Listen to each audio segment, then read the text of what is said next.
Talk STL. This hour of Colombo Company brought to you by Gutter Pros. Water goes where we tell it. Call 314-656-7195 or visit them at gutterpros.com. News, analysis, opinion. What Secretary Kennedy is doing is aligned with what the scientific evidence says. We need true research to say what is right, what is wrong. I don't believe that 6 months old should be vaccinated for COVID. The Department of Justice mission is to reduce illegal employment and prevent employers from gaining an unfair advantage. This is what the president won his campaign and his mandate on. 101.9 and 94.1. St. Louis is number one for conservative talk. News Talk STL.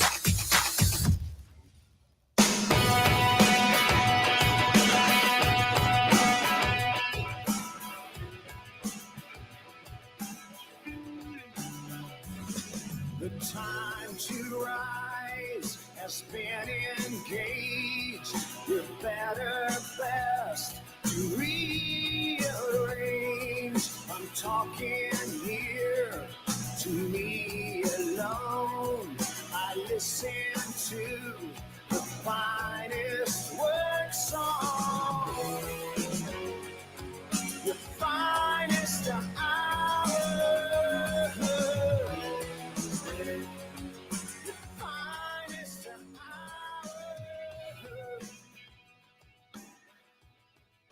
And welcome to Colombo Company right here on News Talk STL.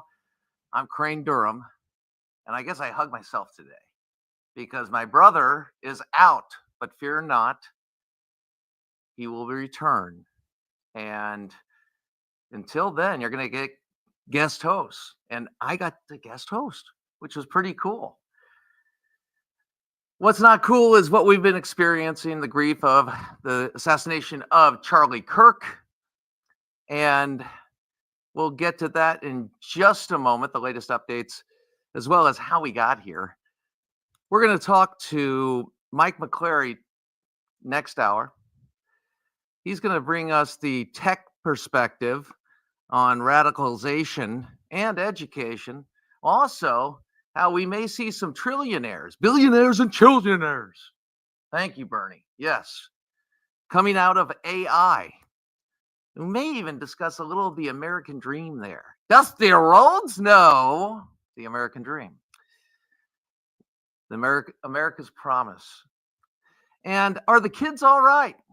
Danny Feynman will be with us a little later on this hour. Look forward to talking to him. Have not met him yet. So it should be a good time. I don't know if they say that anymore. No, they stopped saying that in 1940, Crane. Thank you. All right. Ashland's in the house, producer extraordinaire. Great to be with you. How did we get here? How did we get to a place where if you disagreed with somebody politically, it's all right to murder them?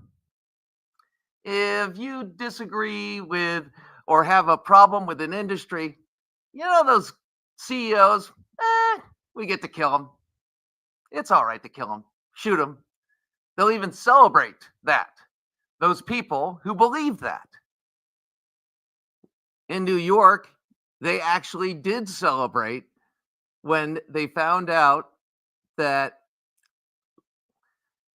the shooter of the healthcare executive was not going to face life in prison. The highest or the most he could get was 25 years. Pretty bad. But they actually cheered that. I wonder, have we always had a culture that glorified people who murdered those that they disagreed with or felt that their industry or their line of work was harming others? And by doing a good job at their job, somehow they have brought it upon themselves to be killed. Celebration of killers, though. You see Carlos Santana with a Che shirt on, right? He's not the only one. There's a lot of people with the Che shirt on. But he was a killer. How about the idea of wearing communist symbols? Yeah, A lot of blood in communism, a lot of blood. 20th century history really needs to be taught in context. Because, I mean, you've got the Russian Revolution, the Soviet Union, and then the Maoist Revolution. And both were quite bloody. There are other commonalities there in the sense that there is always going to be an oppress and an oppressor. And that's the language we use today. That's the paradigm. That's the model that everything is put into. Oppress, oppressor. And to do this, to somehow make that narrative fit, they have to lie. I'm not just talking about recent lies regarding the assassin of Charlie Kirk. No. But you have it there. He's right wing. He's a white male. He's a right wing white male. He's a Trump supporter. His parents are MAGA. Well, that's true. But was he MAGA? No. They would just say things that were not true, much like they have done with Charlie Kirk. They would take something out of context. Sometimes he would read a quote from some nut bar, and they would take him reading that quote and ascribe it to him. Yeah, I mean, it's a bit ghoulish when you think about the fact that he was assassinated, so he can't really defend himself there. And ostensibly, you are righteous because you're pointing out something that, hey, Charlie Kirk must have been a hater. And I will tell you that if you get online and listen and watch Charlie Kirk, and that's how I know him, you will see a man who is serving Christ. I think he's brought more people to Christ than anybody in my lifetime. And arguably, he is a Christian martyr. But he used that foundation to talk about his political philosophy and that understanding, which is a good thing, even though Tim Kaine may not realize it. But in our Declaration, our rights come from God and not from government. Tim Kaine, I guess, went the old French route with that one. Yeah. And he had to be called out by Ted Cruz.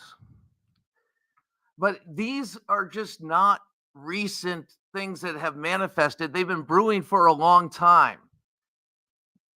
They've been brewing for a long time, and they have not been corrected. Narratives have been shaped, and history has been rewritten, again, in the oppressor model. And I'm just going to go down a list here. And what I'm going to do is I'm going to mention the issue. Then I'm going to mention how it was presented by the mainstream media and the left. But I repeat myself. And then I'll tell you what actually is the issue. It's pretty crazy. I wonder if I'll have enough material. Let's see here. Page 67. Okay. I'm going to have to boil it down. All right. Let's just start off in this century and go with 9/11 and the Iraq War. They said it was blood for oil. They said you're not really fighting terrorism. That 17 UN resolutions from a country that was making everybody believe they had a nuclear program that did actually house terrorists, talking about Iraq, the guy who mixed the chemicals for the 1993 World Trade Center bombing, yeah. Yassin, he was there. They were paying Palestinian suicide bombers 25 grand. Again, I digress, but it was blood for oil. So here's the narrative. If you supported the war, you wanted to harvest American soldiers for greedy purposes and the benefit of the oil companies. Now, that's a pretty sick charge, and one that can be absolutely rebutted cleanly with some of the things I just said. At the end of the day, President Bush wasn't sitting there going, oh, I'm going to do it for the oil companies. No, he had the Iraq Liberation Act. That's 1999. Who was president then? Oh, it was Bill Clinton, the very man who said, the era of big government is over. Yeah, that lasted. He's lionized by the Democratic Party, and he was more of a Republican than a Democrat when he was president. I digress. Let's get back to the Iraq War and President Bush sitting there going, the number one fear is having a nuclear bomb go off in our country. We don't want to have to fight them here, so we fight them there. And we can't have a smoking gun. I'm not going to wait for it. We've got to interdict. But he didn't have WMDs. Yeah, he made everybody believe he did. And if you want to look at some information at the Bekaa Valley in Syria, where the Russians moved them, I think it was General Primakov, but I'm not totally solid on that. But I am solid on the fact that Hans Blix and everybody who wanted to see them and was trying to verify whether he had them or not, because he wanted to make people believe he had them. Yeah. And Bush wasn't going to wait for a terror state with nuclear capability. Not going to happen. So that's one. I'll just take the main highlights. I'm going to have to cut it down, obviously. 2008, we have President Barack Obama. Now, if you, after 2008, if you did not support President Obama, you're a racist. Yes, you are. I know it doesn't make much sense. Okay. I opposed President Obama because of his policies. I know that doesn't really rile you up too much when I say basically he wants to spread the wealth around. No, he said that. And when we had the financial crisis, what was the answer for the financial crisis? It was all the bankers. They did it. Well, they were just responding to incentives and government buying up mortgages. And when they were buying up mortgages and giving subprime mortgages, what did they do? They factored in things that were not based on the economic qualification. They factored in politics. So you had people getting mortgages that could not pay them back because they fit a particular political advantage. And people could say more people own homes now than ever. That's the general thing. People who got loans who should not have gotten them, but were incentivized by government policy. That's it. The Community Reinvestment Act, if you want to really get to it. I don't mean to bore you with the facts, but these are true stories. And if you go back and look at it, no, it was not greed that increased in 2008 for the financial crisis. It may make a nice narrative. You may look at Gordon Gekko and say, heck of a movie there, pal. Greed is good. Why are you wrecking this company? Because it's wreckable. Oh, it's awesome. It's Oliver Stoneism. It's entertainment, right? But it's not true. The Tea Party, for example, were they racist? Or did they want to highlight the Constitution and oppose Obamacare, which was a takeover of the healthcare system that has already been over half of its government anyway? Again, I digress, but these are the stories that you were told. 2014, hands up, don't loot. They went with that lie. Did I say loot, Ashlyn? I meant hands up, don't shoot. But I actually, if it's the truth, hands up, don't loot. They actually forwarded a lie about a police officer, wrecked his life in a tragic shooting, but one that was not about hands up, don't shoot. And then he shot him. I mean, it just, and it was proven not to happen. And they knew it. And yet we did not have that lie taken down. No, they based an entire movement on it. Hey, by the way, isn't it great how the press vetted those people? Oh, it took about 5 years, sometimes less, to realize that they were using that money for other things, like enriching themselves. But they were quite effective in bullying corporations because nobody wanted to be called a racist.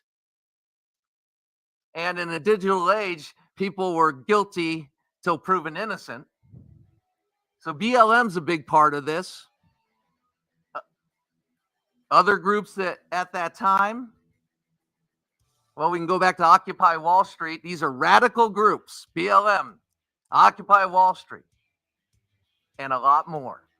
So what we're going to do on the flip side is get to the end of this list and tell you where we are today and what we can do about it. Crane Durham sitting in for the great Tony Colombo, my brother from another mother. Yeah. And this is Colombo Company News Talk STL.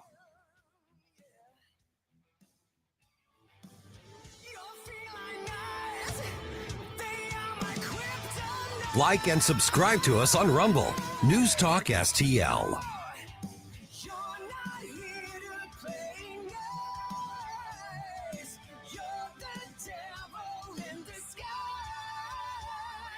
Live and local. Well, here's what's on my mind. I think I got the solution to immigration. News Talk STL. News, analysis, opinion. Grasser Electric is your team to call if you have any electrical problems or needs or an electrical project coming up at your home or business. They do it all at Grasser, and I can speak to that from personal experience, having the techs from Grasser in our home multiple times. There is nobody better with customer service, with professionalism, just doing great work, but also doing it quickly and leaving the space that they worked in even cleaner than they found it.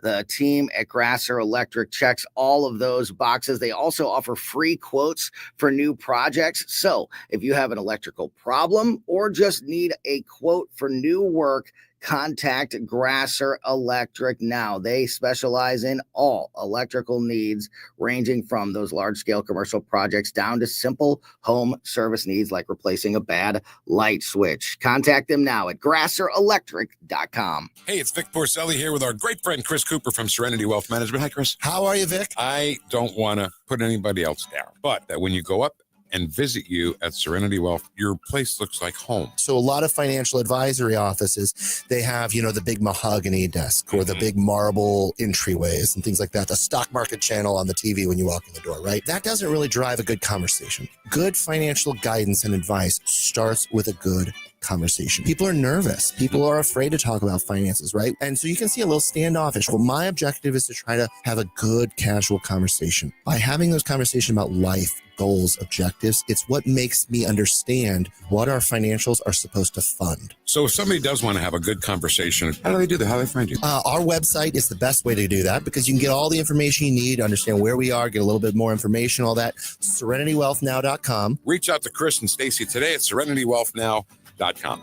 Investment advice offered through Fortis Capital Advisors, LLC. Big things always happening at The Hideout. Tim Jones here with a reminder. The Hideout is famous for the Sunset Patio. 50 big screen TVs, live music, special events, and of course, the food. The Hideout in High Ridge features the best handcrafted burgers around, the signature Sunset Dip, Dave's Delicious Chili. See for yourself why the Hideout is the stop for lunch, dinner, or their famous happy hour on the Sunset Patio. Check it all out. HideoutSportsBar.com, Hideout Sports Bar on Facebook. See it for yourself, 3367 High Ridge Boulevard. I'll see you at the Hideout. Tim Jones and Chris Arps in the afternoon. Missouri Freedom Caucus Chairman Nick Schroer, the thrower, kicking off his re-election campaign, and we're here to cover it at 525. Tim Jones and Chris Arps. Weekdays at 4 on News Talk STL.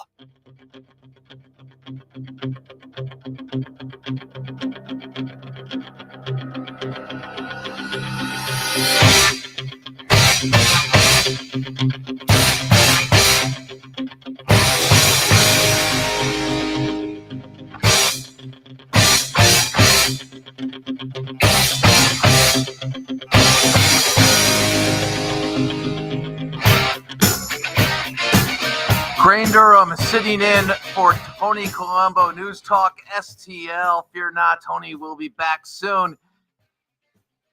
I always think of Mr. T going, hey, I got a lot of mo.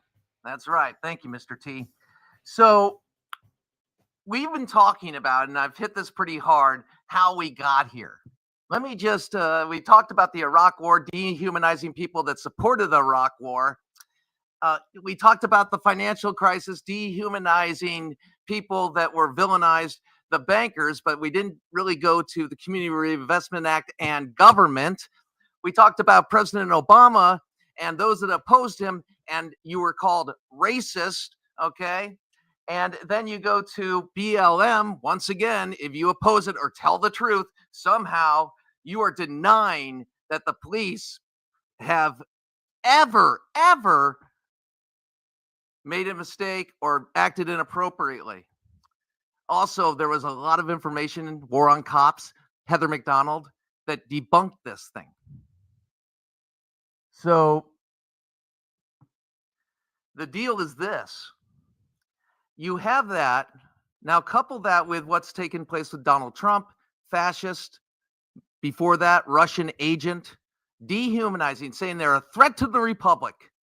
And you wonder why there's a group of people out there on the left who sit there and say, hey, it's all right. It's okay. I'm going to celebrate people killing, murdering, assassinating people I disagreed with. Okay? What's the antidote? Nothing but truth. And sometimes we've got to go back and correct the record as we just did. Sometimes we never have to correct the record because we've got somebody like Rodney Boyd. I don't know if he's still called this. I know Jamie Allman coined the phrase "Rod the Bod," Boyd, but it is an honor and privilege to speak with you again, my friend. What's happening? Well, first of all, man, I want to say I'm excited and encouraged I get to speak to you because I'm not making this up and I'm not trying to flatter you. About a week ago, I just kind of wondered, where in the world is Crane? Literally. And I can prove it because I said to my wife, there used to be a guy on the morning show and I haven't talked to him for a while. I got to find the guy just to see how life is going. I had no idea you would be the host today. So this is pretty cool.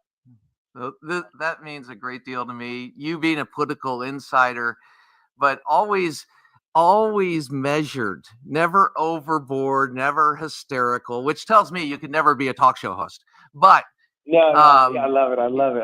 Yeah, but truly, you know what's going on, and always respectful, and so it means a great deal to me. Thank you. I really am quite pleasantly surprised when she said Crane was covering the show today. I'm like, I just asked about the guy. We normally talk about we try to get people in this segment to focus on. There's so much attention that commands people's, so much news that commands people's attention at the federal level, a lot of stuff that percolates up in the local level. So what happens, Crane, is sometimes people don't focus on what's happening in the state capitol, which I've always said this, has an incredibly imminent impact on the lives of people in Missouri, right? So Amen. we just completed a second, and this is a big deal because we don't do special sessions in Missouri. There are states like Illinois and Texas that do special sessions. We don't really do them that often, but we've had two in Missouri since our legislative session concluded on May 16th, and they both have been significant. And this last special session where we dealt with two significant issues, and you know about them, the redistricting of and Missouri's congressional districts, which had a significant impact on CD or Congressional District number 5, and also where they literally took on an issue that for the last half a decade has been talked about, but seemingly unaddressable, initiative petition reform, right? And so there was a lot of consternation about could those things get across the finish line with as much hostility as the Democrats were going to bring to the fight, at least in the Senate, in the Missouri Senate anyway. And, would all the Republicans with pressure from home be on board? And the answer and the conclusion was both got passed, but without some significant political upheaval, right? So to a lot of people's surprise, the Speaker of the Missouri House voted against the provisions, which, this is the Speaker who normally leads the chamber into the battle.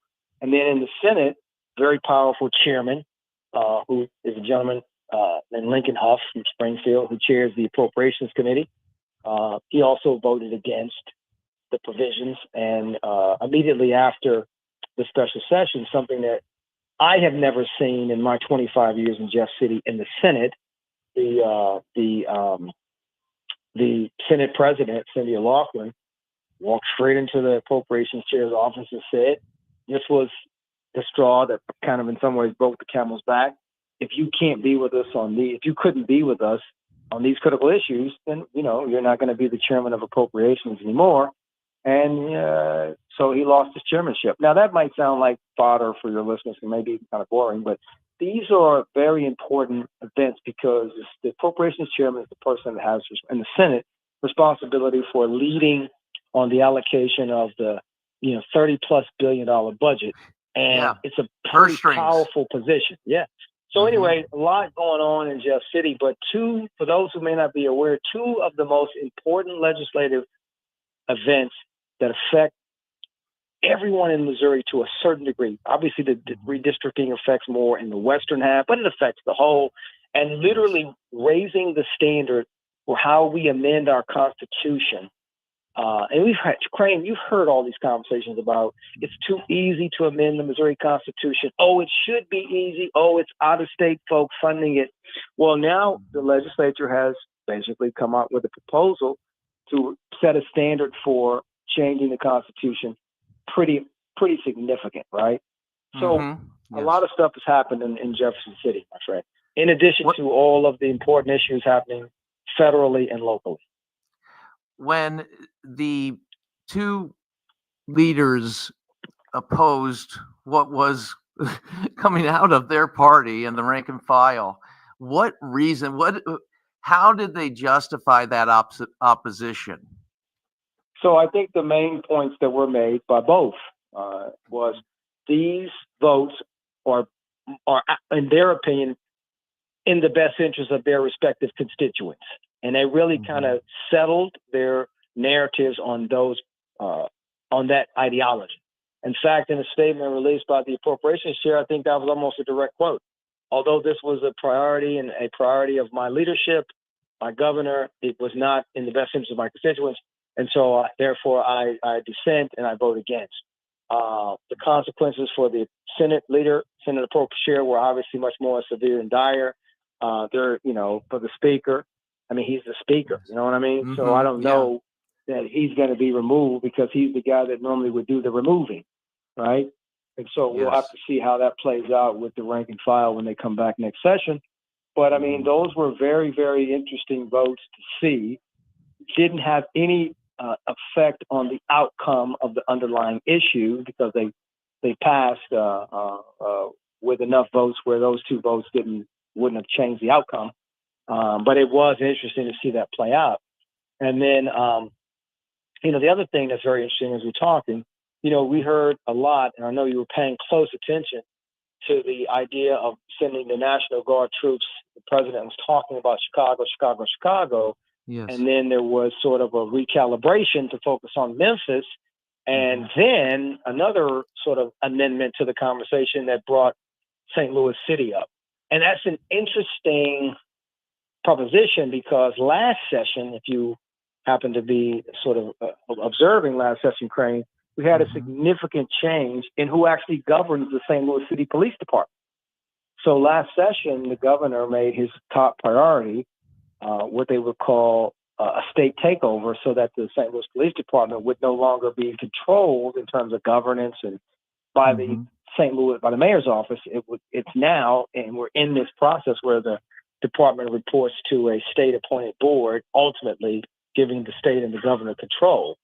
And so it's going to be interesting to see how this conversation, which the president brought up, saying he was asked to look at not only Memphis, but troops in St. Louis, how that plays out once they have the conversation about the new, very recent 2 or 3 month ongoing process where the state said, we're going to take control so that we can dictate how and determine how policing is done in St. Louis. So a lot, Crane, going on, coming from the state level down to the local communities. And sounds like power plays. Is this how it works in old politics? You try to do something extraordinary. It takes a long time to do. People say it's never going to happen, but you got the majority of support, but it's the decision makers that are holding it up. Maybe it's just too much for them, a bridge too far. And then you see people throwing down their power. Is that how it works? It works that way. And then also, in this state space, there are so many players because you literally have in the Capitol representatives from every county in Missouri, which means we're a state that is affected and impacted by our 8 contiguous bordering states. And so when people come I remind people, when people come to Jeff City, many people don't live in the St. Louis mindset or the whatever. They may be coming from McDonald County where they know more about what's happening in Northwest Arkansas than they do in St. Louis. They may be coming from Chillicothe. They may become all into this sort of place where they got to get these big policy decisions to sort of fit and govern the entire state. So, but you're framing it up in a way that I think is accurate. I just think that too many times, and I'm really glad that Tony and now you cover, there's so many people that just don't really sort of have a read on what's happening at the state capitol. And I still, and will say, as I said at the outset of this conversation, the impacts on what Jeff City does has a real imminent and intimate effect on the lives of Missourians. So I really am glad you guys make a few minutes to talk about and shine a light on what's happening in Jeff City. Well, also we need people like you who are so smart that can communicate it so we know what's going on. And I mean, I'm blowing through the time here, and I just heard the music. Rodney, political insider Boyd, look, man, it's great to talk with you. I've got only like 15,000 more questions for you, but I can't do them today. But I do want to do them in the future. All right. And let's make sure we talk offline. Great to be with you, sir. I'm looking forward to that, my friend. Thank you very much. All right. That is Rodney Boyd. And there are a lot of people you meet in media and business, and some you have the utmost respect for, like Mr. Boyd, and sometimes not. It just is it. But that guy is extraordinary. And what a great resource for News Talk STL. Crane Durham sitting in for, that's right, Tony Colombo, Colombo Company coming up. It's going to be Danny Feynman. Are the kids all right? We'll find out. News Talk STL, Colombo Company.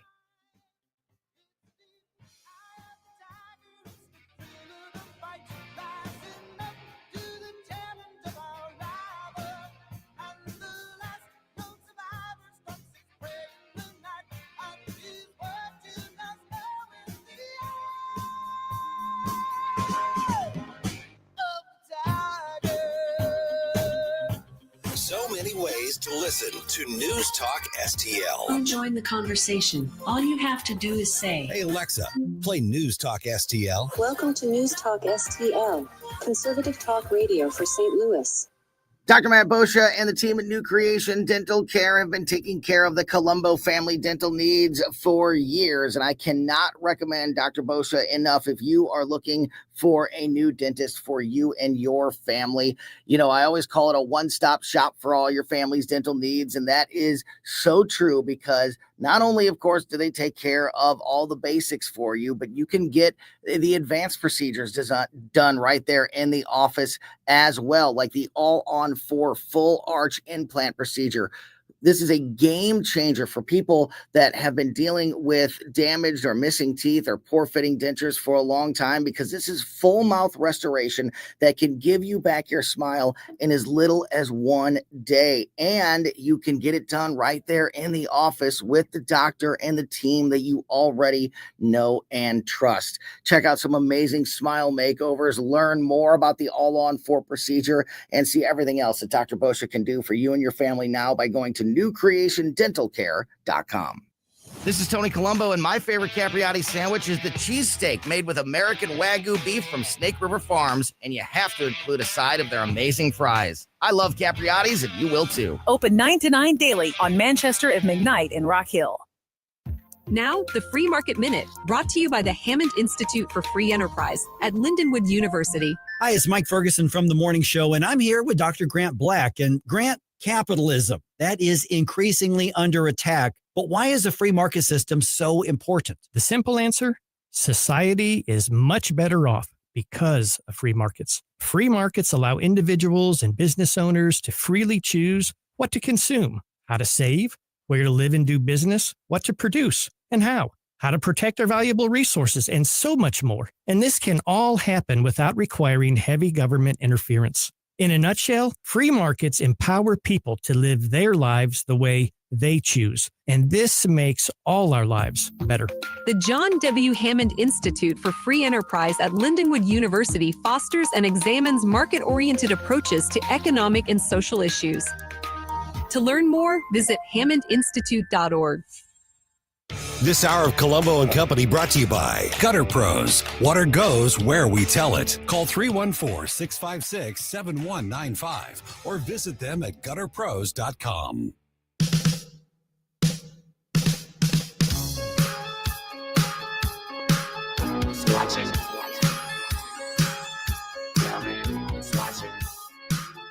Watching me.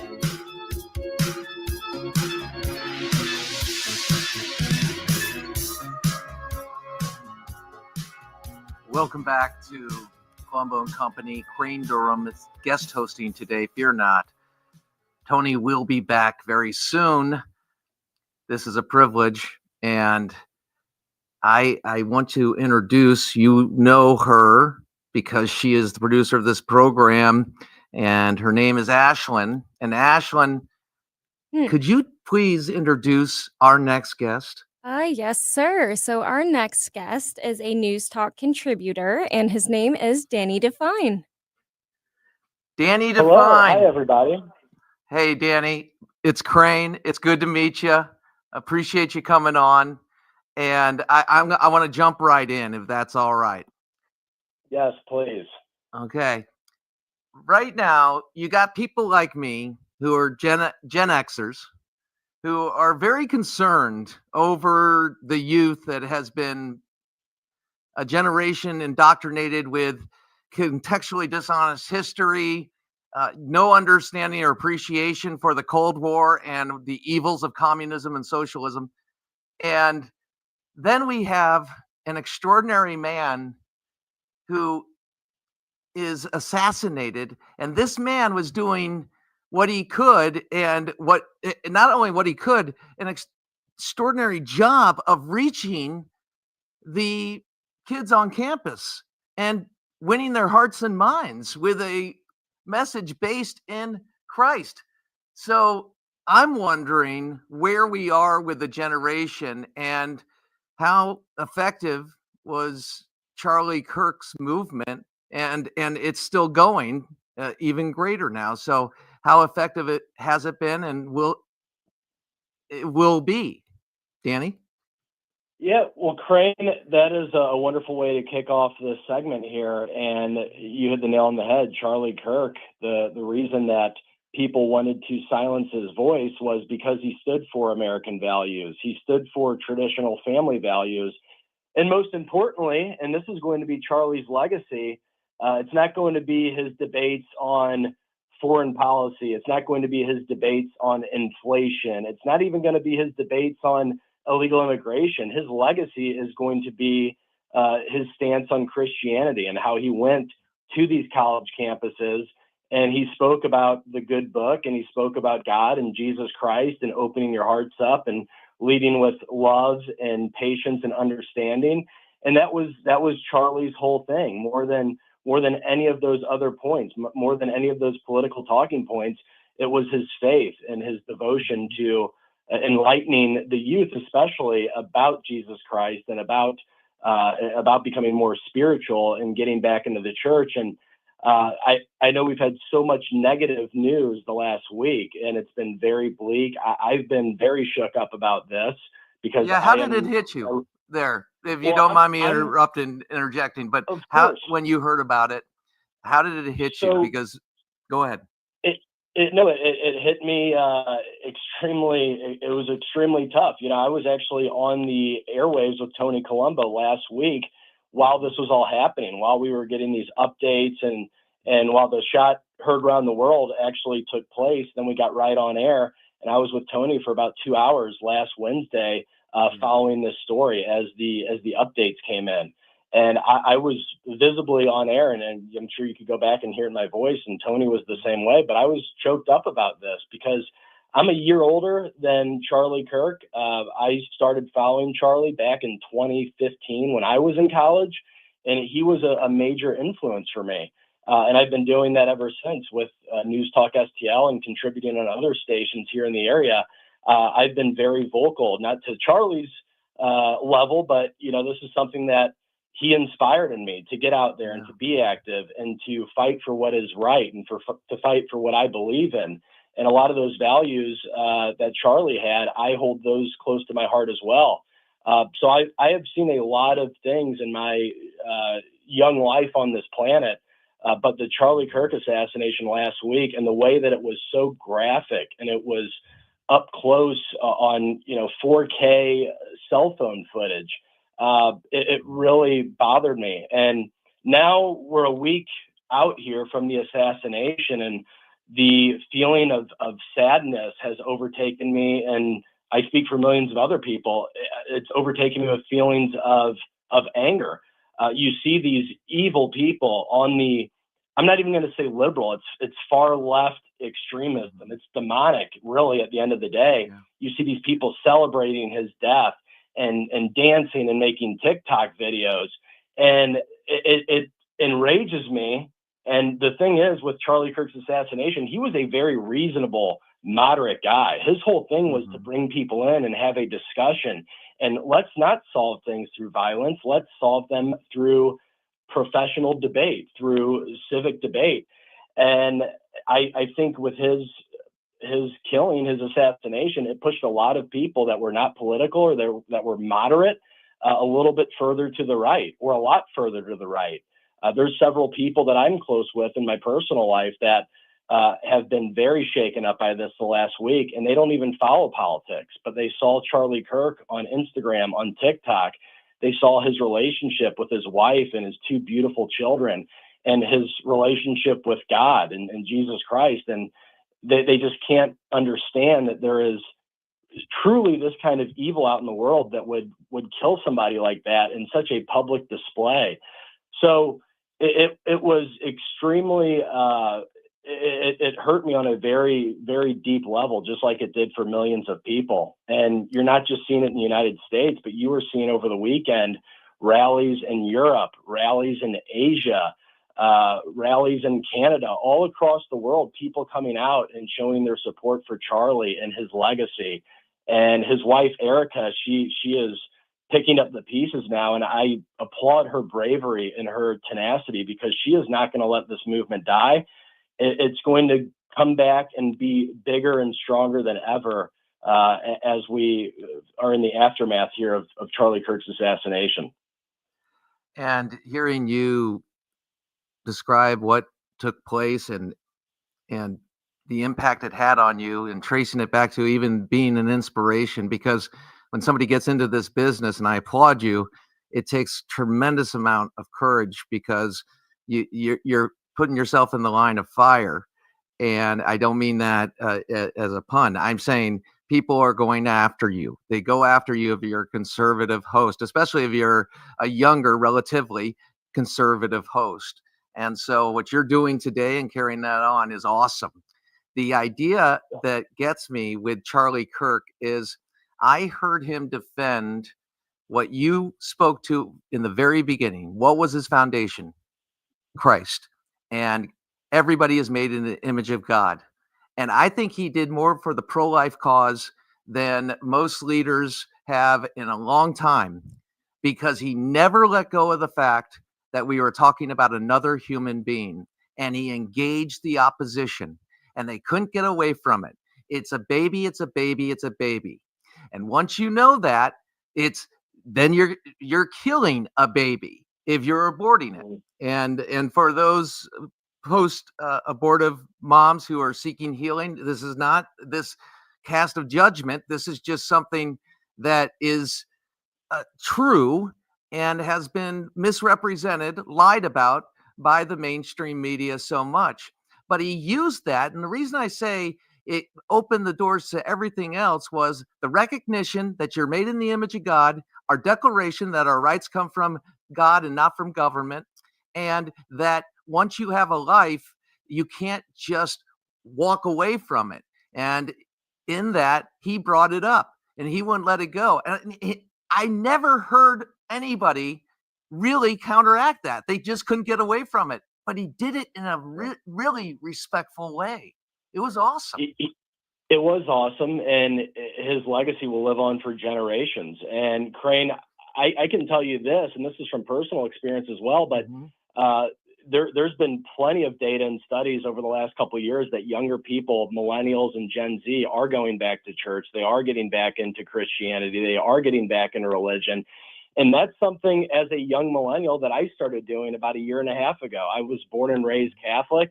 In my 20s, just like a lot of people, I started to stray a little bit. I started to get away from religion slightly during my 20s. But the last year and a half, personally, I started going back to church and getting more involved because I saw the evil in the world. I knew for a fact that the devil exists. So by pure mathematics, then the opposite must be true. God and goodness must exist. So that's why I started getting back in the church along with these other millennials and Gen Zers. But then after Charlie's assassination, I think you're going to see that attendance at your Sunday Mass even grow higher. I was at the Basilica on Sunday just a few days ago in the Central West End, and it was packed, and there was a ton of young people there. So I want to tell your audience, I'm speaking here as a younger millennial in my early 30s, that have hope for the younger generations. We are seeing the evils in the world. We are seeing these demonic people on social media parade Charlie Kirk's death. So we're turning to Christ. We're turning to the church to combat that evil. It truly is spiritual warfare going on. And I have to say something too, that was the positive silver lining to come out of all of this. But I have to address these demonic evil people that we're seeing on social media that are cheering on the assassination and saying awful things about his wife and even his two little kids. These people need to be defeated. They need to be completely ostracized from society. They have no place in a proper functioning society. So I am not a cancel culture guy. I've spoken out against that for 10 years, but this is not cancel culture. You see somebody on social media cheering the death of Charlie Kirk, relishing the fact that he is no longer with us, relishing the fact that he was not only assassinated, but in such a brutal way. You need to call those people out. You need to report those people to their employers. We need to make sure that these people suffer the consequences for their evil. Again, I am not a cancel culture guy, but this is on a different level. These people are pure evil. They're demonic, and they are a threat to society. So I highly encourage people, if you don't want to get behind a microphone and do what you and I are doing, if you don't want to be extremely vocal on social media because whatever, you're scared to piss off some friends, whatever it may be. And by the way, if sticking up for Charlie Kirk on your social media loses you some friends, those people probably weren't your true friends in the first place. But if you don't want to do any of that, what you can do is take screenshots, take notes of these evil people that are saying this about Charlie Kirk and the aftermath of his death, and report them to their employers. These people need to be dealt with in a peaceful way. And that is a peaceful measure that you can take to make sure that these people are held accountable for their just disgusting, evil rhetoric that they're posting on social media.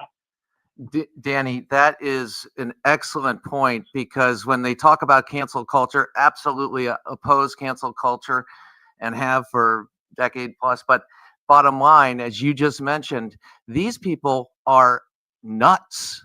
They are outside, and that's putting it nicely. And I like how you put demonic, because when you see these types of behaviors, and I'm sure you're like me and the rest of us, when we see some of these things, we want to be right there.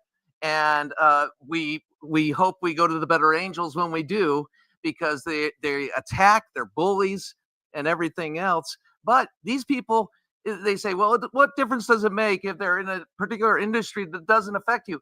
Because they think it's okay to murder people that politically disagree with them. And they don't have to be a nurse in the hospital or a doctor. They don't have to be a restaurant person in the sense of having control over your food. These people believe it's okay to murder. Scary stuff. Yeah. Yeah, it's a big difference between like the Bud Light fiasco a couple of years ago and saying, well, I think Bud Light, that is on a totally different level than what just happened last week in Utah. And one more thing I'll say, because I know we're running out of time here, Crane, but on top of being so demonic and so evil, these people are just plain stupid. I can't tell you how many people that I've seen calling Charlie Kirk a Nazi or a fascist.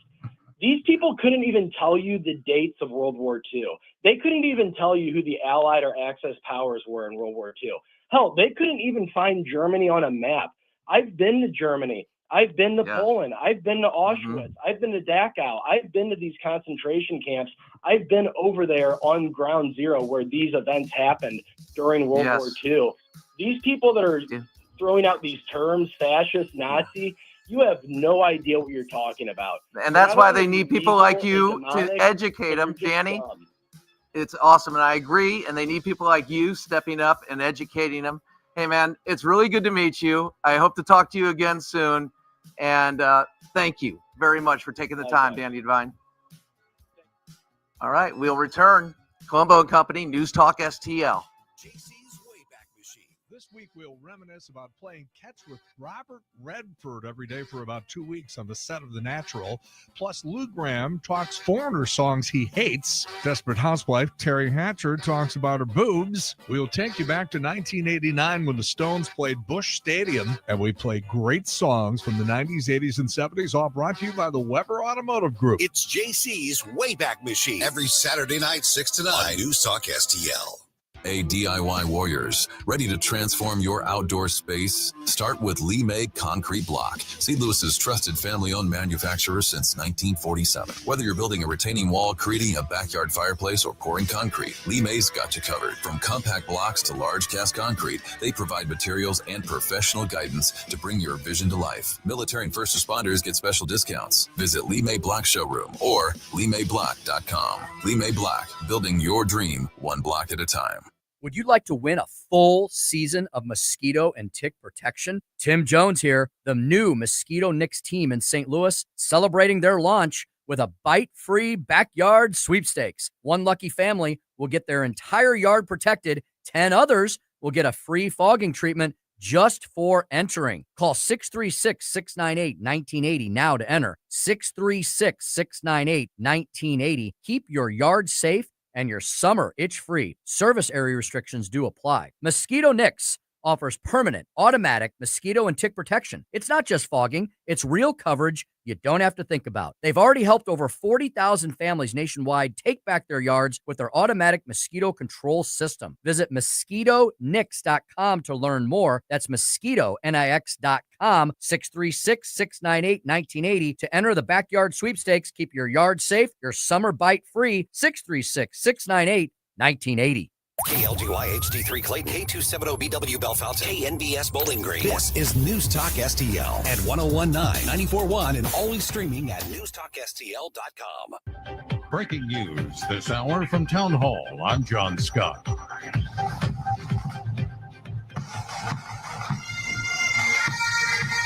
The sounds of bagpipes at Windsor Castle. King Charles of Britain has welcomed President Trump for his second state visit with great pomp and ceremony. Britain is pulling out all the stops for the presidential visit. The scene at Windsor Castle featured 120 horses and 1,300 troops, including the largest guard of honor in living memory. It was an opening day filled with grand ceremony to be followed by political meetings on Thursday with the British Prime Minister. White House correspondent Greg Clugston. A lavish state dinner honoring the president and first lady is getting underway now. The Federal Reserve cut its key interest rate by 1/4 point and projected it would do so twice more this year, as concern grows at the central bank about the health of the nation's labor market. Utah Valley University students are returning to classes for the first time since an assassin struck down Charlie Kirk in an attack that stunned the nation. Prosecutors have charged 22-year-old Tyler Robinson with capital murder, and prosecutors say they will seek the death penalty. Amazon is investing more money for many of its U.S. workers. Lisa Dwyer has more. Amazon says that it is making a $1 billion investment to raise wages and lower the cost of health care plans for its U.S. fulfillment and transportation workers. The average pay is increasing to more than $23 per hour. Full-time employees, on average, will see their pay increase $1,600 per year. Amazon also says that it is lowering the cost of its entry-level health care plan to $5 per week and $5 for copays. I'm Lisa Dwyer. More at townhall.com. So my mother is thinking of switching from Verizon to Pure Talk, but she's worried the deal sounds too good to be true. Michael, she said, how can those Pure Talk people offer me the same basic service as Verizon for so much less money? I said, Mom, go ask Google how much Verizon spends on advertising and promotion. A few seconds later, my mother said, oh my goodness, $12 billion a year? That must be a typo. I'll tell you what I told my mom. It's not a typo. Verizon spends $12 billion a year on advertising and promotion, and their customers are paying for it. Well, Pure Talk doesn't spend that kind of money on commercials. Trust me, I would know. Consequently, they can offer you and my mother unlimited talk, text, and plenty of data on a blazing fast 5G network for just $25 a month. Dial pound 250 and say the words Mike Rowe, and you'll get an additional 50% off your first month. That's pound 250 Mike Rowe. Pure Talk, everything you need and nothing you don't. From the Michaels Flooring Outlet Weather Center. I'm First Alert meteorologist Leah Hill. Another hot afternoon for us with sunny skies and temperatures in the lower 90s. A mild morning as we head out the door on Thursday with our low temperatures falling into the 60s, followed by an even hotter afternoon. Keeping an eye on some rain chances that develop over the weekend. In particular, late Thursday night into Friday, this is our best opportunity for some showers and thunderstorms. Rain chances carry over through the weekend. With your First Alert forecast, I'm meteorologist Leah Hill. This hour of News Talk STL brought to you by Chris Cooper and Serenity Wealth Management. Discover little-known strategies that could be the difference between choosing the care you deserve or having someone else decide it for you. Get a free copy of Chris's book at serenityltc.com. News commentary. Democrats love to say political violence happens on both sides, and sure, technically that's true, but it's not the whole truth. I'm Tommy Lahren. More next. Need life insurance but have diabetes, high blood pressure, or on anxiety meds? If you're a 50-year-old male, even porky, or with type 2 diabetes, $1 million of life insurance may only cost you about $200 a month. For affordable term life insurance, call Term Provider and speak with Big Lou at 800-444-2013, 800-444-2013, or visit biglou.com. Remember, Big Lou's like you. He's on meds too. 800-444-2013.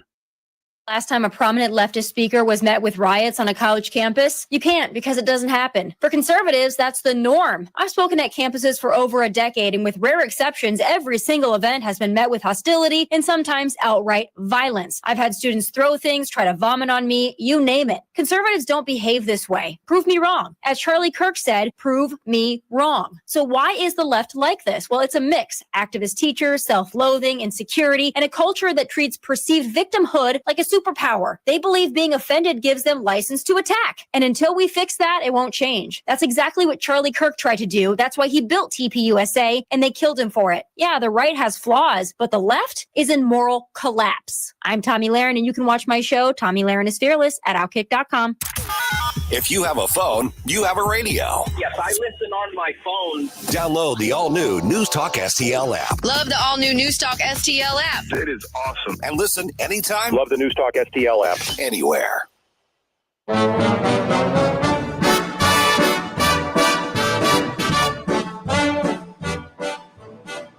I know I'd go from rags to riches if you would only say you care.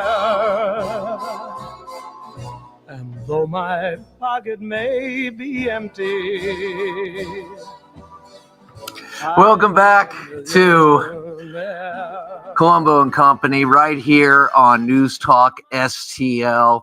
It's been a great program. If you missed it, fear not. There's a podcast. Go to newstalkstl.com and check that out. We appreciate our guest, Rodney Boyd, the political insider, as well as Danny Devine.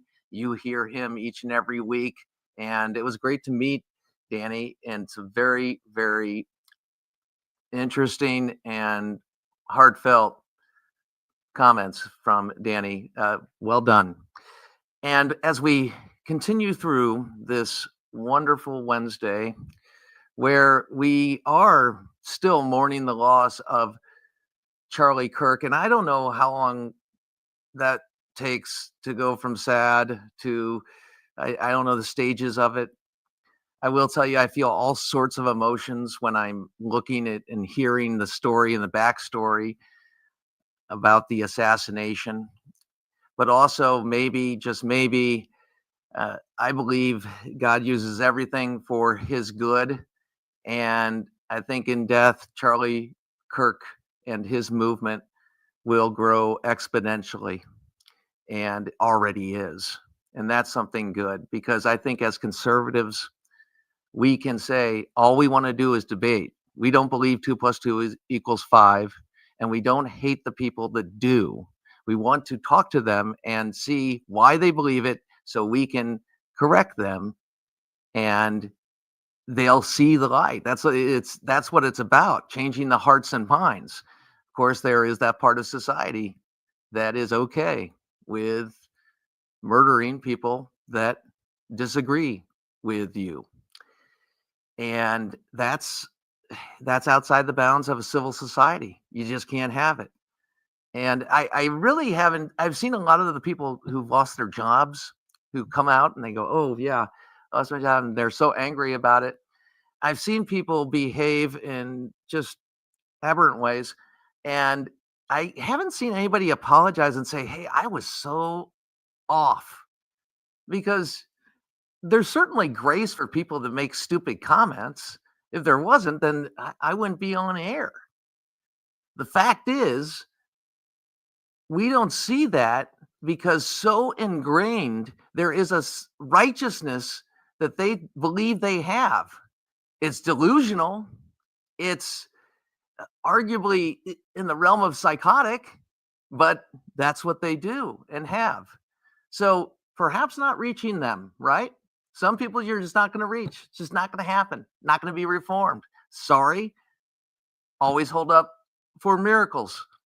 But there are a great majority of people that can. And now more than ever, I think conservatives over the last decade plus have been silenced, censored, and go right down the line, and bullied. And Charlie Kirk gives us the model of how to deal and educate and evangelize. And it's awesome. And so, as I said, in death, Charlie Kirk's movement will have a greater impact. I wish it didn't have to happen. I wish it never happened. And I'm still shocked it did. So, Ashlyn, I know we have a guest in the bullpen, and Ashlyn, producer of Colombo Company. Everything, I don't know how you do it. Really putting up with people like us. I mean, it's got to be tough. You guys are awesome. But you do a great job. Always with the information, and anything you need, she takes care of it and educates you on it, and then works with our mess ups. Sometimes we go over time or anything like that, and people just don't realize it. But she also has a great voice, and she's a great broadcaster. So I just want to know who's coming up here. All right. Our next guest is Mike McClary, our AI expert and the owner of Intervine. Thank you, Ashlyn. Mike McClary, how are you, buddy? Hey, good to talk to you again, Crane. It's always good to be on Tony's show. Miss him. But hey, he hired 2 incredibly humble, attractive people to take over for him. That's all I'm going to say on it. Yeah. I mean, I know you could go on, but I appreciate the fact in your humility that you're not going to. So, crazy stuff. So, Mike, I would love to get your thoughts on how Charlie Kirk's assassination has impacted you and your industry, being in AI, which Kamala Harris tells me is 2 letters that stand for artificial intelligence. Go ahead. Excellent, excellent. All right, yeah. So, I mean, it's hit me in every aspect, my personal life, work life as well, because we deal with a lot. Our customer base is outdoors, campers, people who like to get outside and definitely lean towards more conservative. And so, I've had some conversations with customers, and almost all of them feel the same way.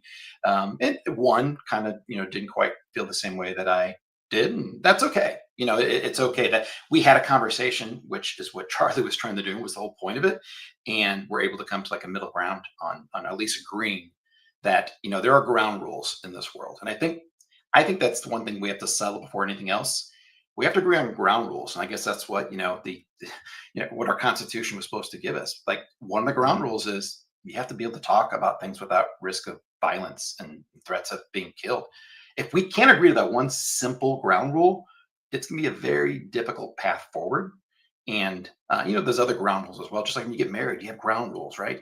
Are you going to have kids or not? That's a ground rule. You can't like change after the fact unless there's out of your control. In life, we have ground rules, and I think that technology plays a part of this. Because technology now does things that we couldn't think of doing, 5-10 years ago. If I had to say one thing about like AI when it comes to this entire, let's call it radicalization of people, because we've seen it. Social media, I think, had the first really big effect in our lifetimes, Crane, as far as like, really radicalizing people. And then you add an AI, and AI is really a force multiplier for any extremist. It doesn't matter what side, jihadist, state, left, right, whatever.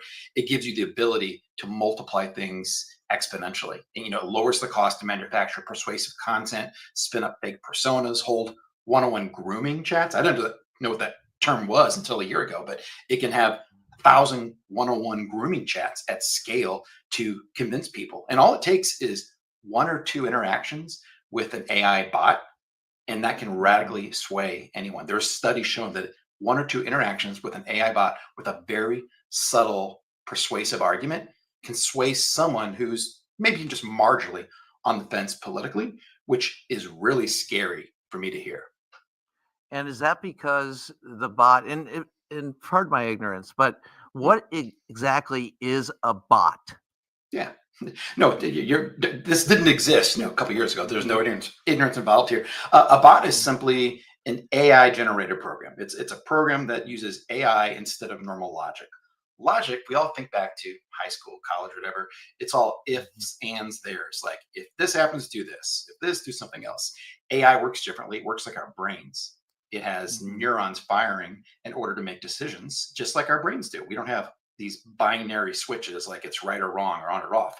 AI goes through and takes in millions, if not billions, of documents, texts, videos, audio in order to be trained. It doesn't get trained to say, do this or this. It takes in all the content the world's ever put online in order to understand how people communicate, and then what the general right and wrong answers are. Then it gets, graded afterwards so that it starts speaking and answering like people. So there's a big difference between typical programming and these bots that are AI. They're trained on content from everything we have. And so a bot is nothing more than this AI generated program that acts like a person and can have a communication like a person. And now, there's virtually no way to tell the difference between a bot and a person if you're chatting, whether it's typing on your phone or your computer, or now the voices are so realistic as well. They sound just like it. And videos are getting there, where pretty soon you'll have video that is an AI generated video that looks just like a person. They have types of facial mannerisms and expressions. Even their hands are moving. They can be walking around. We're super close to having that there. But these are, again, AI. They don't work like normal computers. They've been trained using neurons. They understand things like we understand things, but they can be adjusted in their beliefs. Well, think about it. For one thing, I said that they're trained on all the content ever out there. Well, what if you kind of give them a little bit more content that sways in one direction versus the other? They may start thinking, wow, this belief is much more correct as far as this other belief. So you have to be very, very careful when these companies, and they're doing a better job now. These companies are training their AI models. They're doing a better job making sure that they filter out some of the radical, crazy stuff, but they definitely have not filtered all that out yet. And when they're making their appeals to you, do they have the background of what you watch and see and read online? Well, that yes how and no. I mean, it is? they can. So if they have access to like what you watch on, what you search for on Google or watch on YouTube, they would. And pretty much now that information is fairly readily available. There's been all kinds of studies, legal cases showing that the companies, Apple, Amazon, Google, Meta, they've sold that data out there in the past. And there's advertising companies like, I mean, heck, as someone who sells products, I want to know if someone's doing a search for where's a great place to camp, right? Because that's Absolutely. the kind of person we're sure. I don't need to know that person's name. I just need to know like who are these people out there. So I get that. But when they get to these really one-on-one, really detailed information about you, that's when it gets scary. But they don't even have to have that crane. Like the last study I saw was that a bot that knows nothing about you. So imagine you log into Chat GPT and you're saying, hey, I'm redoing my deck. Tell me like what are the great, the kind of wood or particle board I mean. I don't know what it doesn't matter. Right. It'll learn things about you. And then even just from a simple conversation, it starts to know enough about you that it'll know who you are, what you believe in, estimate your age, your family, your lifestyle, and then it can start speaking in your own tone, and it knows how to subtly say things to start swaying you one way or the other. And they found that these bots that didn't have any information about the person ahead of time were able to be more persuasive than a real physical person 62% of the time. Imagine the power. 62% of the time, they could convince someone of something better than a real life physical person could.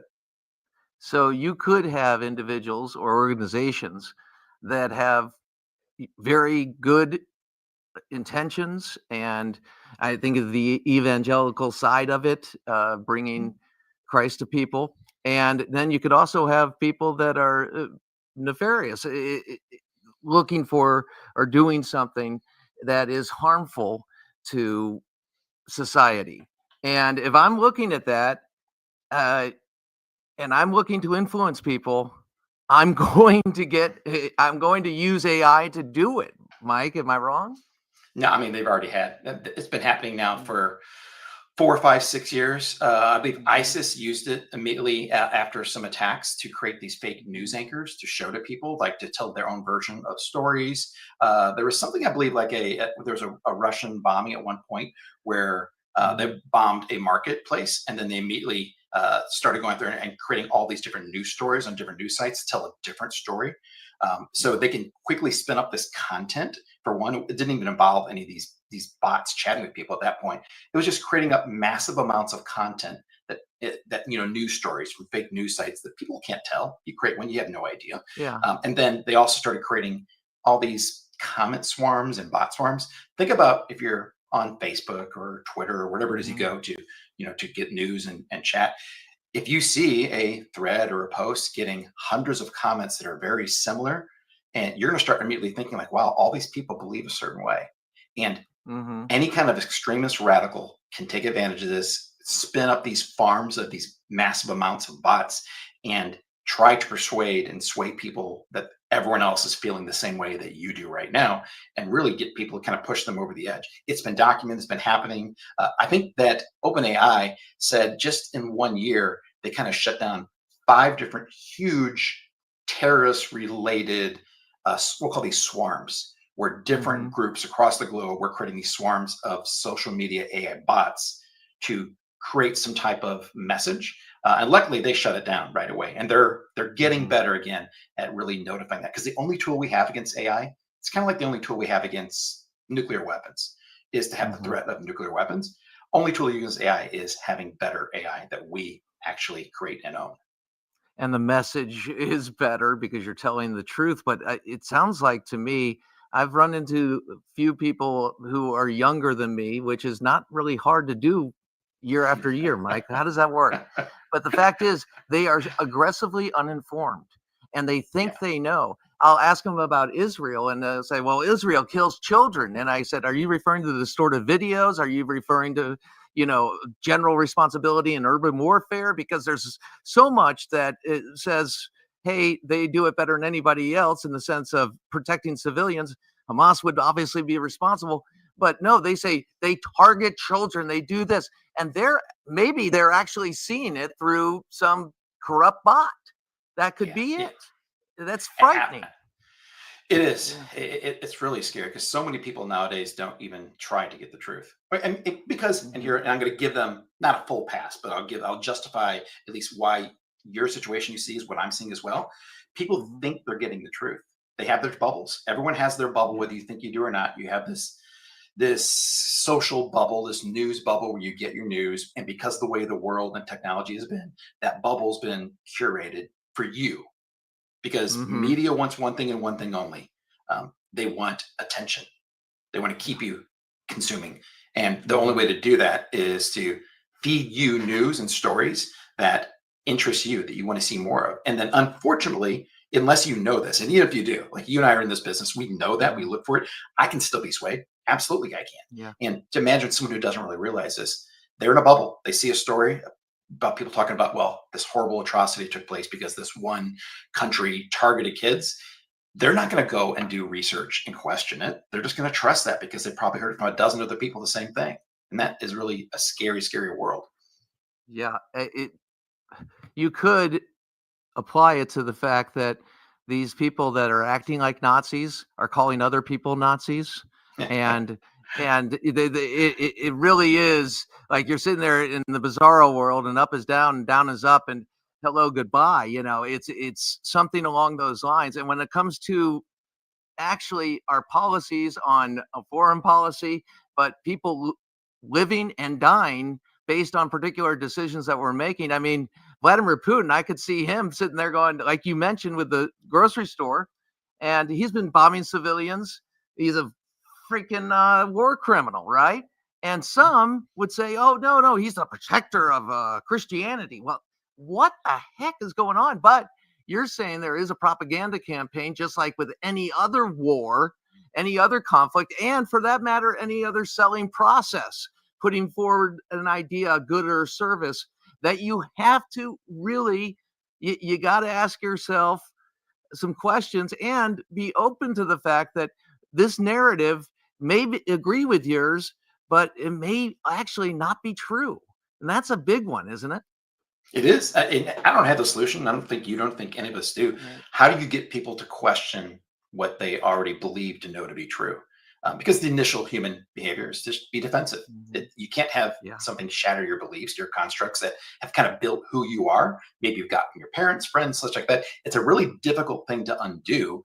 And if you try to do it, too quickly, forcefully, you can have kind of like adverse reactions immediately. So it has to be, kind of there has to be some way to get people to at least be open to the concept that they could be wrong. I fully admit I could be wrong about a lot of things. I've been proven to be wrong about a lot of things, but so many people don't want that because, again, everyone likes living in their bubble, makes them happy, makes them feel comfortable to know that they are like so many people out there, and destroys their view of the world when that doesn't happen. So naturally, people don't want that to happen, and we have to figure a way to get around that. Otherwise, you can't have people thinking it's okay to kill someone because they believe something different than you do. Absolutely. And on the flip side, I'm looking forward to this. We are going to get answers like who's winning the race in AI? Is it China or is it the United States? Or where's President Trump specifically on the TikTok ban? I thought we banned it. I thought it was law. And what is going to happen there? And I love this one, how it impacts the American dream. And again, not talking about Dusty Road. We're talking about something far greater. It's the promise of America with solo business operators. Mike McCleary, he's our guest. And on the flip side, we are going to ask him and get those questions answered. Ashlyn, are we coming out? Yes, we are. The band, strike up the band. Thank you, Brett Michaels. Let's do this. Doing great. On the flip side, we'll have those answers. You are listening to Colombo Company. Guest host Crane Durham, Mike McCleary in the house, and Ashlyn's bringing us home. News Talk STL. I want to go play hide and seek. Made in St. Louis for St. Louis. It's News Talk STL. You and I are just like a couple of tots running across a meadow, picking up lots of forget-me-nots. News, analysis, opinion. You know, they're literally taking the Constitution and putting it in a paper shredder. News Talk STL. John Beal knows it right after a hailstorm. New roofing companies start popping up everywhere.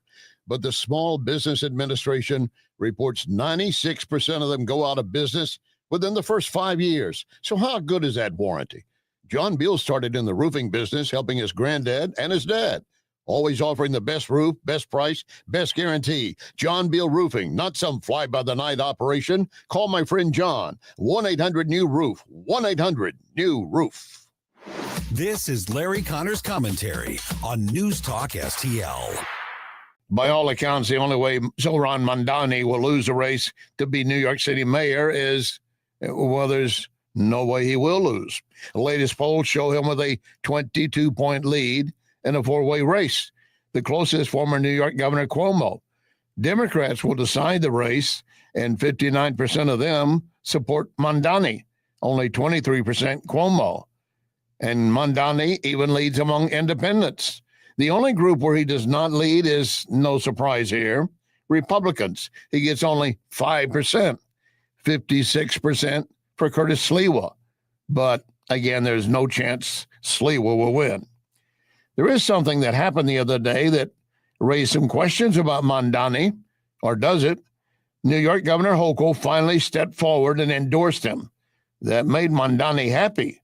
But surprise, other top Democrats, Schumer and Jeffries, still silent. The co-chair of the New York City Democrat Socialist calling out Schumer and Jeffries, saying they are not with New York City voters. It's possible they know in the end, when the dust settles, they do not want to be with him. Get more Larry Connors on Larry Connors USA. Tonight at 6 on News Talk STL. Here's great news. Napoli Kirkwood is now open. So that means fine dining right in the heart of Kirkwood. So you have the original Cafe Napoli in downtown Clayton, Napoli 2, Town and Country, Napoli 3 on the streets of St. Charles, right next door to Napoli C, plus Napoli Brothers Pasta and Pizza in the Chesterfield Valley. All of those locations, and now adding Napoli Kirkwood. What a great place to dine. Napoli Kirkwood, now open.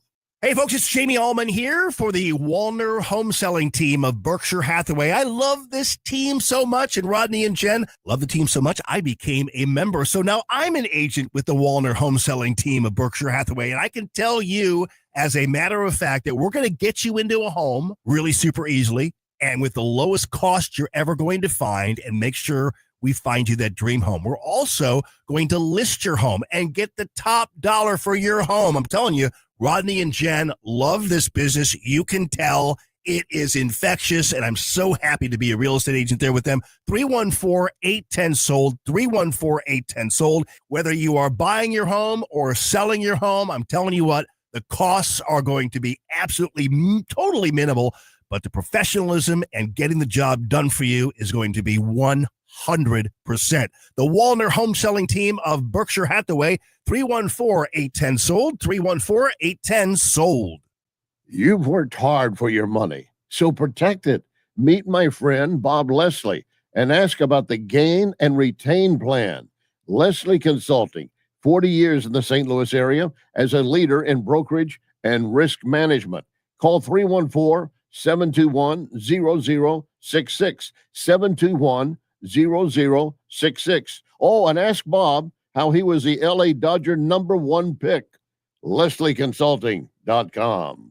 Springtime in St. Louis, and if you hate to paint, do what your neighbor Mr. Rob Miller from Harvesttown Auto Body in St. Peters did. He called Rhino Shield. Rob, what was the thought process for going with Rhino Shield as a business owner? My family's business is over 10,000 square feet, and it did not have the curb appeal I wanted. Rob, tell everyone how the experience was with Rhino Shield from start to finish. The process that I liked was when you came out, you gave me all of these options that would fit my building. Our building was really faded. I don't want to have to paint my building again. 25 years is a long time to not have to worry about the outside maintenance of your building as far as paint. That's a no-brainer. That's why Rhino Shield worked for me. Are your neighbors jealous? I would be if I was them. Thanks, Rob. Now it's time to call 877-25-RHINO. 877-25-RHINO or 877-25rhino.com. Genius. No pain, don't Rhino. Go Rhino Shield. Never paint your house again. Rhino Shield.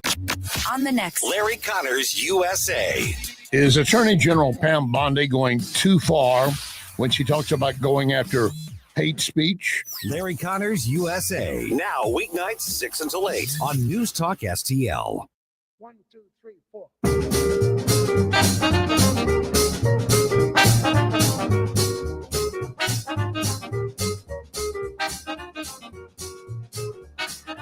Welcome back to Colombo Company, right here, News Talk STL, newstalkstl.com. Our guest, he is an AI expert. And when it comes to anything in the technical field of advancement, this guy will have an answer.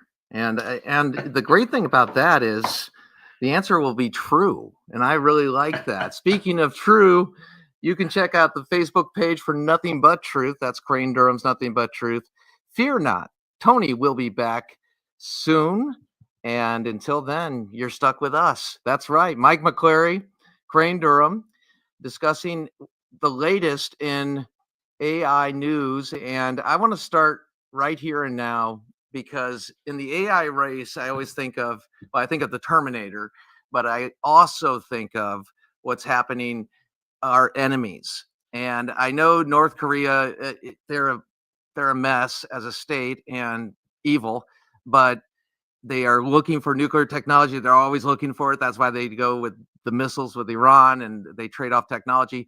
But behind both of those, you've got China. So who's going to win the race in AI? Is it going to be China or the United States? Mike? Well, I can tell you that we're winning it right now, but we are not that far ahead of them. And one of the problems is we've kind of created the problem because of us trying to stay ahead of them by limiting some of the technology that we sell to them. So NVIDIA, most valuable company in the world, kind of a brilliant story. We'll go into that someday. But we limit the types of chips that we send to China and sell to a lot of countries because we can't have them having our absolute most advanced chips, because if they did, then they could probably keep up and maybe get ahead of us when it comes to AI. But we've limited, so we sell them kind of like our second and third best, which are still good, but not great. Well, China just told us to go shove it and said, we don't want your chips, you don't need your chips, because we're making our own right here, and we think that ours can beat yours. That was just announced the past 24 hours here. And one of the reasons is because they've been forced to use these subpar chips for the past several years, that their programmers have gotten so good at getting so much out of so little that they have some AI models that are just about as good as ours over here, using chips that are not nearly as good. That's a scary, kind of thought, but we've kind of put that hungry dog in the corner. They get hungrier. They now have some incredible programmers that are able to do a lot with a little. So now that their chips are starting to come up, it's going to be another race again. I still think we're going to win it. I really do, because we have to. That's the first thing. And we still have like top talent, top hardware, top tech over here. And then it's a race that we cannot lose. And with that, you look at the systems, authoritarian capitalism, which arguably is a oxymoron of sorts. And then you have the United States, and innovation is allowed because of free markets. But if the government starts plugging things in there and maybe taking over a piece of a company, I've never been a fan of that stuff because it will retard growth. And so you're in this zone where, hey, we want the United States to have the very best, but how do we counteract an adversary that is not playing by the rules? And how do we not go into a status view of, hey, we're going to take it over? Yeah, it's definitely tough. And what a shame, too, because I actually work with a lot of people from China, and the people themselves are wonderful people. I got to say, like, they're hard workers. They want the same things that we do. Your average everyday Joe, just wants to go on vacation this week. They want to provide for their family, but they live under, a government that forces them to play by their rules. And it makes things really tough for them. And it puts us in an awkward situation too, to do business with a country that we need. Let's face it, we need them, they need us. And so we have to find some way to find a middle ground, I hope, where we can still stay ahead in technology, let them still proceed the way they need to, but not overtake us. I don't have a good answer for Lynn Cream. All I know No, is that's this is it. the That greatest country. is. Yeah, I mean, but it is. It's what you're talking about are human beings living under systems, and we live in the greatest country ever. And what have we produced through that system? Now I'm going to go a little Harry Carey on you and ask you something completely out of left field, okay? But it ties in. You talked about, the China system living under communism and versus our system. Is AI going to be able to present Reagan or Pope John Paul II or Margaret Thatcher, just a few of my heroes, in making arguments and giving them life again to present those arguments? Is that happening? Could it happen? 100%. Absolutely. It can happen right now. It has happened. They've already done, they did the George Carlin skit, not quite on the same level as Reagan, Yes. but George Carlin, incredible. Carlin Comedian. is funny. Yeah. Yes. They did this already. They created a comedy show where they brought his voice back and his style of humor. It sounded just like George Carlin, and they absolutely 100% without a doubt can do that for anyone who's got enough of their public knowledge out there for anyone to see in videos or audios or reading. They can do that. It'll look like them. It'll sound like them. And more importantly, for people like us, it'll talk like them. And you could actually have a conversation. We can do that now with anyone. Anyone can go in and have AI play this role. I want you to be, I want you to be like Warren Buffett and be the CEO of my company. Tell me what I'm doing wrong and tell me what to do. I want you to be Reagan and tell me what he would do in the current world situation. AI knows enough right now. It can do that. And the technology to bring them to life is there as well. Incredible. Absolutely incredible. Speaking of influence and playing by the rules, we know that the Chinese communists do not play by the rules. They're evil. They go after Christians. I digress. The point is, we have TikTok that supposedly was banned. I'm not a fan of TikTok. I'm not on TikTok. I'm probably the only person not on TikTok because I hear they take your information and everything else. And I didn't want to be a hypocrite, but in the fact that I'm against it and national security reasons, etc. Could you tell me where the ban is and what's the answer long term here, Mike? Yeah, so the ban got pushed back again for the fourth time to December now. And the reason is, again, to give us more time to actually take over TikTok. So that's been the whole negotiation here. We have the whole trade negotiations, which also TikTok plays a part in this as well, because TikTok, a lot of people make money, make their living. A lot of Americans make their living off of TikTok right now. It's a big part of the entertainment ecosystem, love it or hate it. But here's the scoop, what's just kind of been, we're piecing together. About 80% of TikTok is going to be owned by US if this all goes through. And China will still own only 20% of it, but we will have 80%.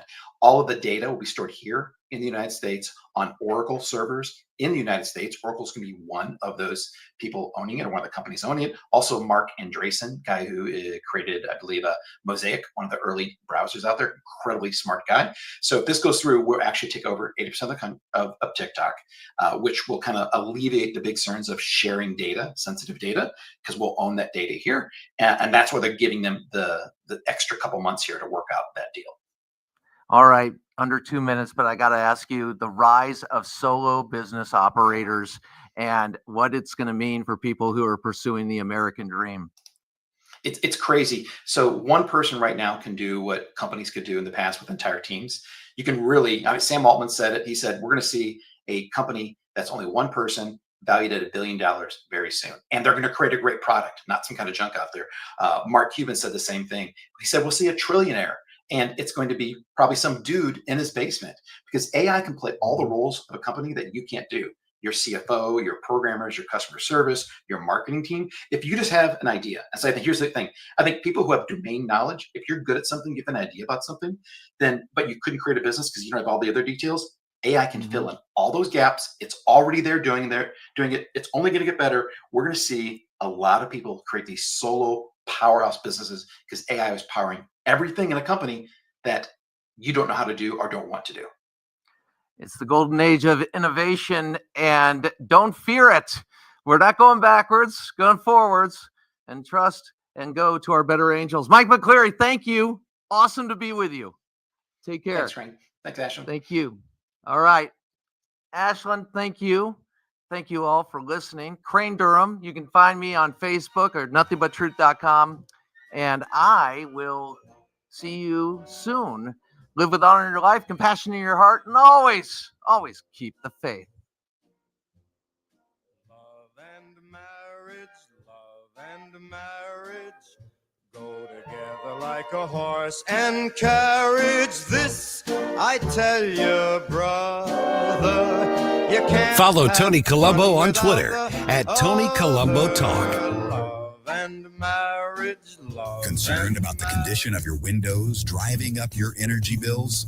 I was too. It's only called STL Windows and Doors. Their Provia windows combine old world craftsmanship the professional way, the Provia way, with over 65 years of combined experience, locally owned, offering competitive pricing and personalized service that the big box companies can't match. Call today for your free in-home estimate and start saving tomorrow. 314-277-5952 or stlwindowsanddoors.com. Hey, it's Vic. If you have a tree that you think is dead, you can get Roots Plus to remove it for you. Or if you think the tree is savable, or if Roots Plus thinks it's savable, they can save your tree and you keep your cash. Call them and find out what that's all about at 314-440-3662. The crews are great. They get things done. They removed the tree for me, and they did